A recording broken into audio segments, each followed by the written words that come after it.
All right. Hello, Um, everybody. Welcome to this very special live broadcast. Before we take off in the drone, I'm going to introduce you to Marnus. Hello, Marnus.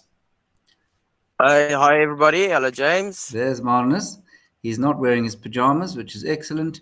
And we're about to go on an amazing flight.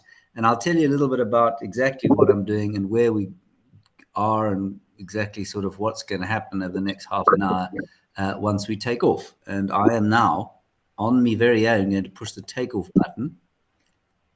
There are the flight controls, and the drone is now taking off. Okay, magnificent view there of the Drakensberg of northern South Africa. Now, what I'm going to do is just do a little turnaround and tell you that I am flying, right, on me very own. I am flying. And Marnus is there just to make sure that I don't crash and to tell us about where we are and to help us explore this area. So for those of you who are regular viewers of Wild Earth, basically we're looking off towards Djuma there. That's about 150 kilometers off that way.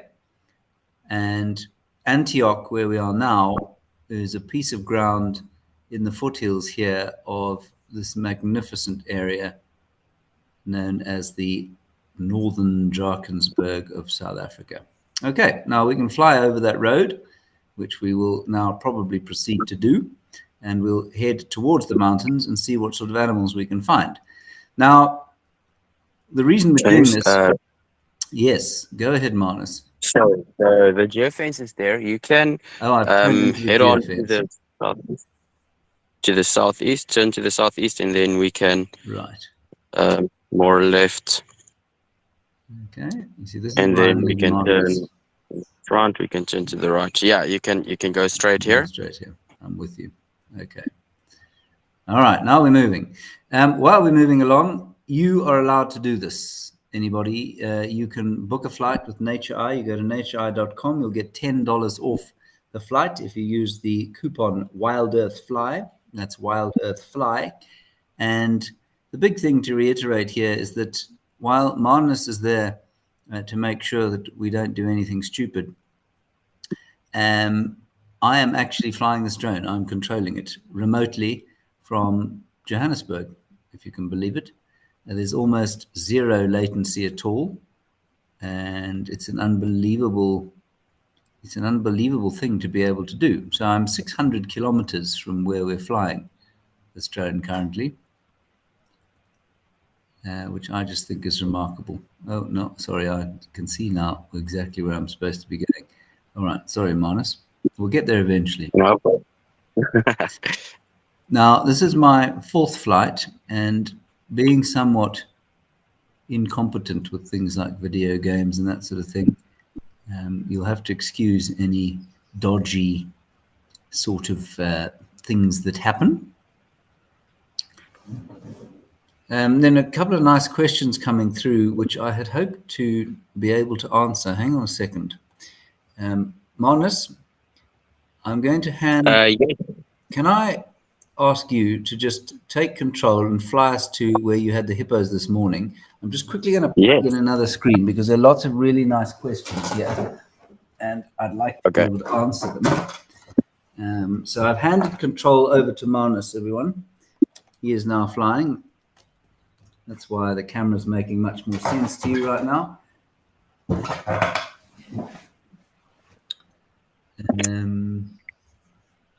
Right, let me move that across there. There, now I can see your questions, which is fantastic.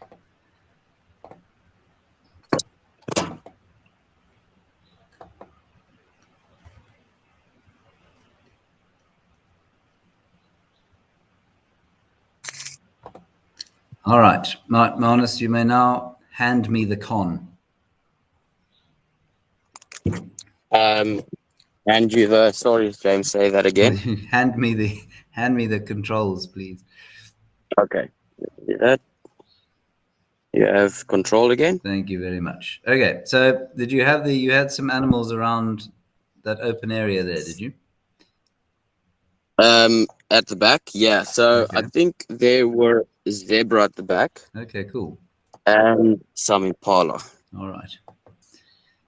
Now, the other thing that you're able to do here is take pictures. So if we see something, we can take some pictures. And you can also use thermal. So if I do this and I go switch lens, ooh, that's the thermal lens.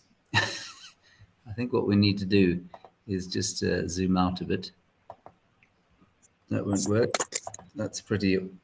We'll get a better. We'll get a better thermal picture for you now. All right. Let's keep flying. I seem to have lost control briefly. Oh, there goes the picture. Can you still hear me, Manus? Yes, I'm still there. I've got no picture currently. You got no picture? Could you sort that? While you sort that out, Laura Moore, you say you're saying hello to everybody. Sherry P, you say awesome thermal Mark Blatt belts. Yes, that is fantastic. We'll just get that up now. I'm not sure what's happened here. Laura Moore, you say you have Wild Earth on your TV and now you're flying on your cell phone. How cool is this? I mean, it's pretty astounding, isn't it? That you're able to do that. The mountains, Storm, those are the Drakensberg Mountains, the northern Drakensberg. And Tim, you're just talking about some of the flights that Nature Eye does over Iceland with the geologist Sean Wilsey. Yeah, no, I mean, it's really an astonishing concept, this. Manus, any Sorry, idea? James. Have you got a picture? Just give me a second. Okay. Do you have a picture at the moment? I do not have picture. Okay. I'm going to restart the app quickly. I'm just going to restart the app, everyone. You won't lose me. We will keep chatting. Puma, you want to know how high the drone is? The drone is flying. I'll just tell you a bit more about kind of the technicalities of how this works from a layman's point of view, because that's what I am. So there's a minimum height of about, there we go, picture back. The minimum height is 70 meters, and you can go all the way up to, I think it's about 180 meters, if I'm not mistaken. There we go. Now we're flying. And we'll go over to that waterhole and see what we can see. And the big thing here is to make sure that animals are not disturbed by the drone. Obviously, that's always a priority. I do think there seems to be some kind of, I think probably especially since that dreadful bear video where the drone was harassing that cub, there's been an impression created that drones are perhaps not particularly environmentally friendly and not something that we should be viewing wildlife with. I disagree with that profoundly, because I think the disturbance caused by a drone is far less than that caused by a vehicle. And it's just a question of the animals getting used to the drone, and also a question of being sensitive with it, not flying like an imbecile. I think always flying not like an imbecile is the way to go. All right, so there's a nice waterhole. We'll fly across there. Let's go across, and then we can zoom in a bit. And I'll just have a quick thermal look, shall we? Come on, thermal. All right, so nice warm water. Not much by way of animal currently. Unless those are hippos there on the left. There aren't hippos in there, are there, Manus? There are hippos on the right of the island, on the right back side of the island. Okay. Yeah. Let's switch back to normal picture. There we go. All right, so we're quite high up now. We're 111.5 meters up, which for those of you who still live in the 18th century is about 350 feet. And that's not above sea level, that's above the ground there. Yeah, you can see the hippo there. Just see the ripples in the water. We'll just go up a bit, and then we'll use the lens to zoom as opposed to buzzing the hippo. And so we'll go to about 8 times. There we go. How's that?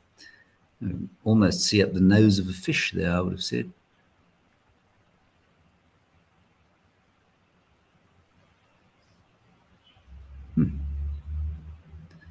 So I think there are probably a few hippo in here. Oh, what's that? There we go. There is there is possibly the back end of some mud. No, it's a hippopotamus. There we go. Look at that. Now, everyone, if all I need to do to take a picture of this magnificent seed is push my spacebar. Here we go. Oh, that's a keeper. We'll put that on the wall. That's amazing. Okay, and that if you do take a picture like that, Manus will process it and send it to you after the flight. So I'm just going to tilt the camera up now. Have a little bit of a squiz around here. It's always interesting to me from the air. In fact, this is a really nice way of demonstrating. This area, when you fly over it from quite high, looks pretty open, and then when you get close by, it is obviously not so open. Okay, so we'll just move a bit now, and I'll see if we can do a bit of a. No, you don't want to do it with a lens like that. We'll zoom out again, and we'll just do a bit of a swing round. I think I've forgotten how to do this. There we go.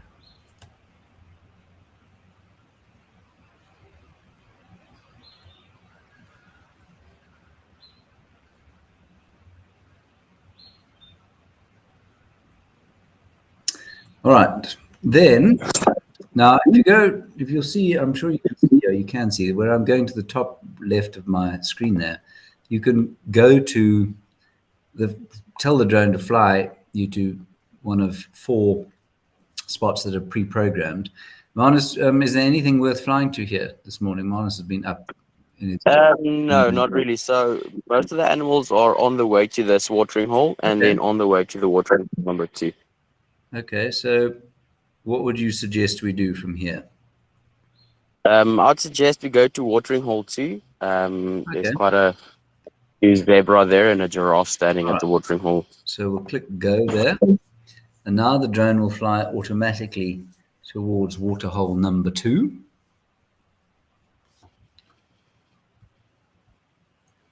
Come on, Mr. Drone. Go. Waterhole number 2. Go. It doesn't seem to be. I'm just going to use the physics of virtual stick Okay. and switch it back on. Okay, try again.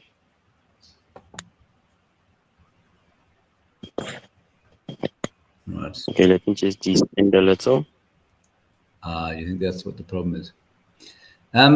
Swift Kai, how long do the batteries last? We've got about half an hour, depending on wind. Timber Robin, good morning to you. Good heavens. Nice to hear from you, Timber Robin, watching the show. For those of you who don't know, Timber Robin is a spectacularly amusing South African, a great ambassador for our country and our general national zeitgeist, I suppose. Ubomba Goal, that's pretty cool that you can select point of interest. It is, and now we seem to be flying towards said point of interest.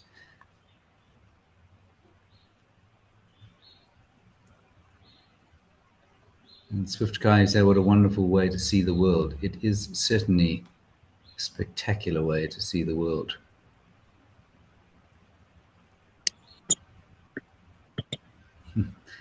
Our Laura Moore, you say, you wonder if this is how folks feel when experiencing a hot air balloon safari.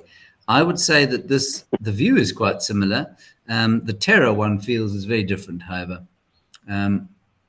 Flying over the Masai Mara in a balloon is a lot scarier than sitting where I am now, sipping very fine coffee while flying virtually. But yes, the views are quite similar. Is that waterhole number 2, Manus? Yes, this is watering hole number 2. And where would you suggest I look from this current position? So they were there on the top right of the watering hole, where we're flying now. Okay. So top right somewhere. Okay. You can switch to thermal. All right, we can try the thermal.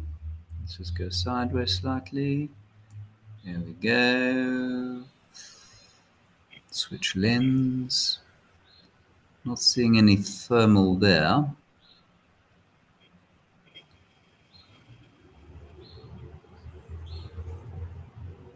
So that's the waterhole straight in front of us there, and then the zebra Yeah, off to this the right.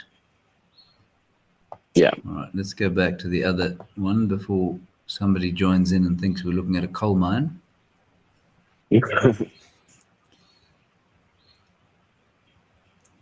So on the right of the watering hole, Yeah.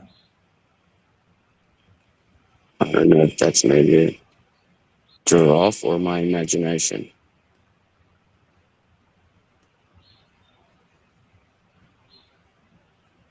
Mm-hmm. Was mine.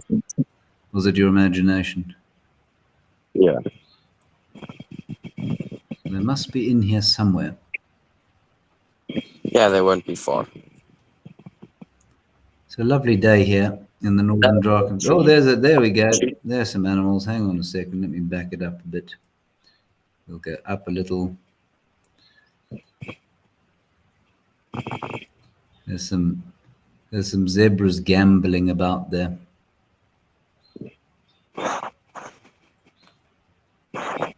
Let's see if we can zoom in on them a little bit. Where were they now? I think to your right. Ah, spot on, Manus. There we go. Look at that. Just take a picture. that'll, be, that'll be a classic shot.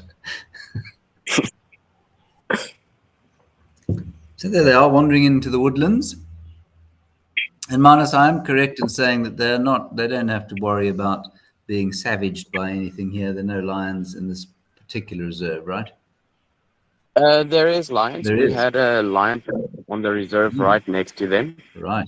But they will have lions. They have everything except for elephants. Okay. So these zebras do have to watch out. Yeah. Right. And you can see, I mean, Manus, how much rain have you had this year?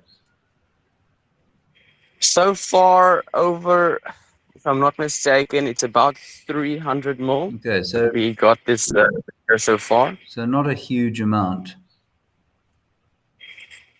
Well, our annual rainfall is about 450 mil. Is that all? Okay. Okay. So you're on track to get to your average. Yes. Not a lot of grass cover here. So these zebbies will have to be quite careful about where they look for food. I got to tell you, even from above, this looks quite thick. And if I was a zebra, I wouldn't go wandering in here. I would be very afraid of being savaged. There's a little one. What a perfect little line of zebras. Oops, sorry. I'm just trying to be a little. There we go. I'm trying to be artistic here. See, we're doing an orbital shot. One shouldn't try this when the lens is so zoomed in, I don't think. Yeah.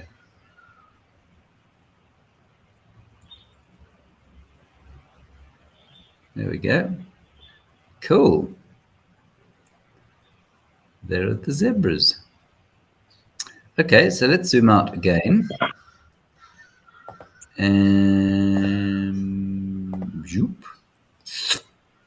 I just want to quickly, I think for me, one of the most magical things about Antioch is really where it's situated.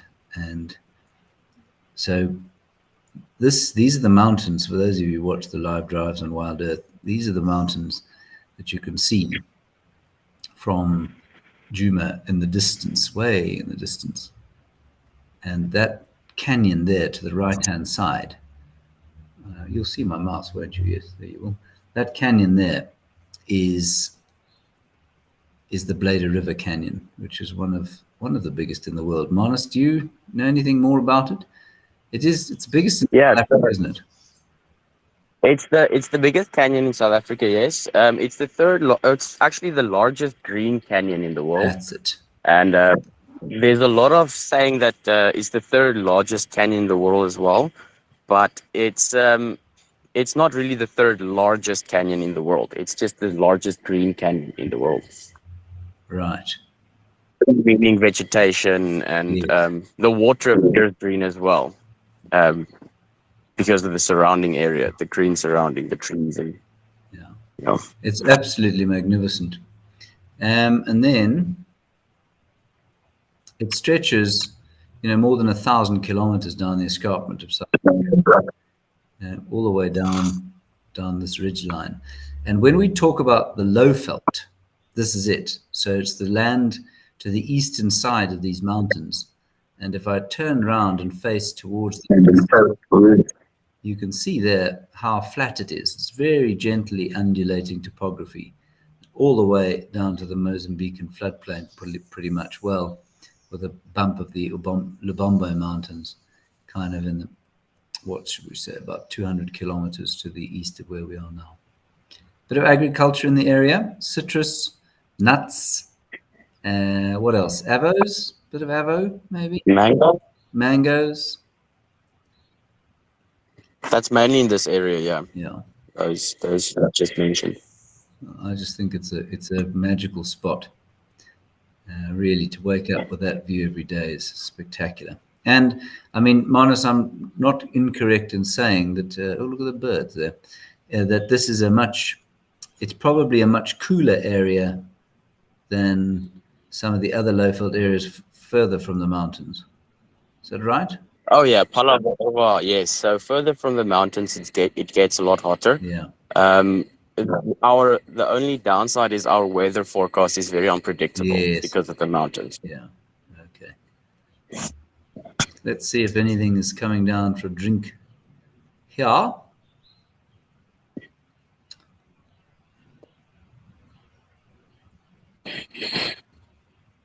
Yeah, RLR Moore looks like scenery out of Lord of the Rings. Yeah, New Zealand's got nothing on this. Oh, there's a giraffe in the road on the right. Ooh, oh yes, well spotted. Okay. Now I'm just going to clicky on here, and that'll center the drone on the giraffe, and then we can zoom. There's a question here from GH Fan. Can the animals hear the drone? Yeah, I mean, we're now at the maximum height, so we're 145 meters up. And can they hear it? Yes, I'm sure they can hear it. In the same way that they can hear the wind blowing, they can hear, a fly buzzing around their ears. But it's certainly not a loud noise at 150 meters up. I mean, it's high. And for those of you who only work in the imperial system, that's 400 feet plus.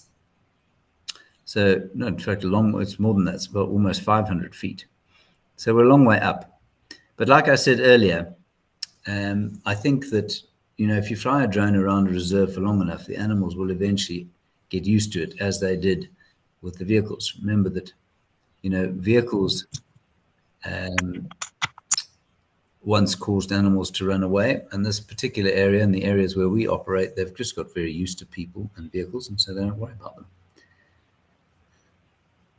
But I wouldn't say that this giraffe is vaguely phased by a slight buzzing noise 500 feet above his head.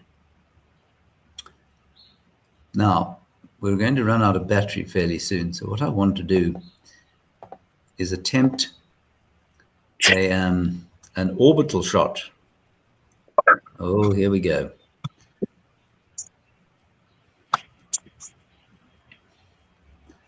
Now, I always like these because I think it's amazing to watch a competent drone pilot do it. You're doing very well. Thank you. Thank you, Manus. You have to say that to me, though. You're obliged to tell me I'm doing well.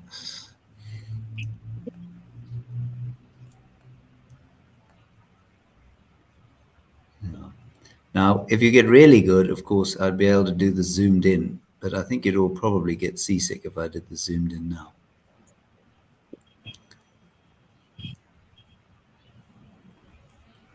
Take another amazing photograph. You ready, everybody? There we go.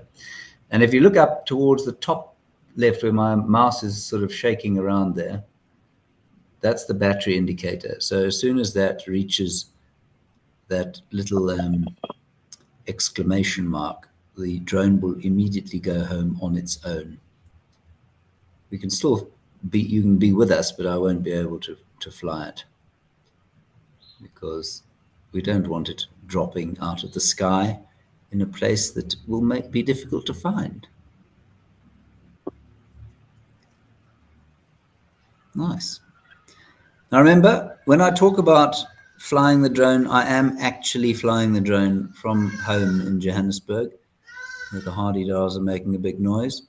And you too could be doing this. You go to natureeye.com, you can book a flight, and if you are very clever, you will use the coupon Wild Earth Fly, and you'll get $10 off your flight.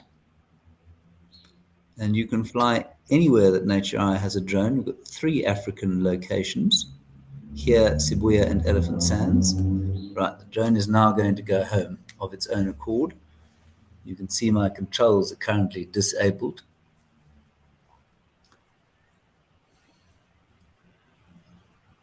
That's really cool. Yeah, so you go to natureeye.com, Wild Earth Fly, and you get $10 off, and you can fly it just like I'm flying it. This is what you can do from wherever you are on planet Earth, as long as you have an internet connection, which I'm presuming you do. Donna V, you say, hello, Donna V. You say, where is the home base for the drone? Well, this particular home base is called Antioch, and it is in the Lowveld of South Africa, obviously, just below the Drakensberg Mountains here, quite near Hoedspruit. And Campus-Rus, I suppose, would be your closest settlement. Magnus, is that right? Yes, so Campus-Rus and Hoedspruit is the closest. Budokan, you say, awesome. GH fan, very nice. Elizabeth Beauchamp, thank you, drone. I don't know that the drone is sentient, Elizabeth, but it maybe I'm wrong. Swift Car, you think the drone is smart. Also, like I say, not sentient as far as I'm aware, but who knows? Where's Come says it would self-destruct. I'm not sure at what point the drone would self-destruct. I'm not sure it has a self-destruct function. Honest? No, it does not.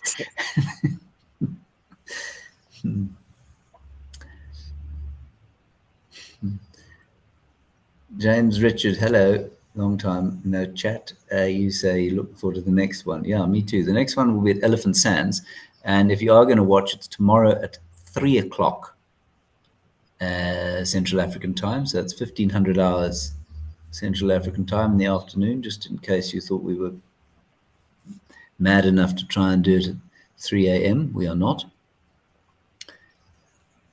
And then on Friday, we'll fly at Sibuya Game Reserve, which is very near where my parents live in the Eastern Cape. Magnificent part of the country, highly underrated.